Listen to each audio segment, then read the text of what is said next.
Choices magazine recently told you about the 10 worst foods for teens.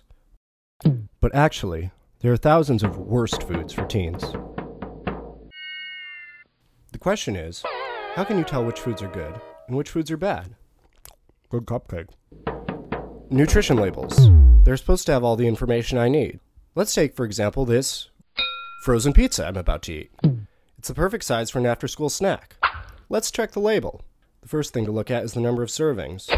All the information only applies to that amount. Let's see. Oh, only half the pizza? I was planning to eat the whole thing.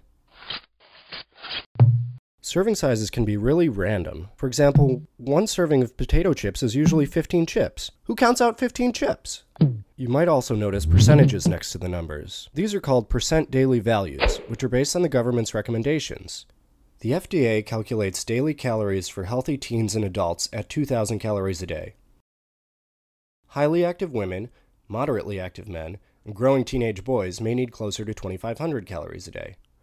That guy looks pretty hungry. That means that if I eat this whole pizza, I'll have snacked on almost half of my recommended calories for the entire day. This half a pizza has 17 grams of fat, which is about this much butter, 26% of the daily value. One number to look at, in addition to the total fat, is the amount of trans fat. Trans fat is man-made and the worst kind of fat for your heart. It's created by blasting saturated fat, which isn't that good for you to begin with hydrogen atoms. That's done to increase shelf life, so things can stay on the shelf forever and never go bad. Experts agree, you should avoid trans fat whenever you can. They're so bad for you, in fact, that New York City has made it illegal to use them in restaurants. The next important piece of information is the amount of sugar. Too much sugar can lead to obesity, diabetes, and heart disease.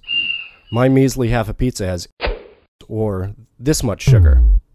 Why is there so much sugar in a pizza? You probably already know to watch your intake of candy bars and soda, which are the worst sugar offenders. But the point is, all of the sugar you eat over the course of a day adds up to way too much, and you don't always know it's there, like with my pizza, so it's important to read the label. Finally, there's sodium, which is the same thing as salt. Too much is really bad for you, and processed foods contain a lot of sodium. 60% of your recommended daily value is in this pizza alone. That's about the same amount of salt as an entire bag of chips, or all this food combined. The nutrition label doesn't just show numbers. It also tells you the ingredients of a food, and it's listed in the order of how much is in there. Main ingredients first, trace ingredients later. Whoa! What is all this stuff? Mechanically separated chicken? Sodium phosphate? Caramel color?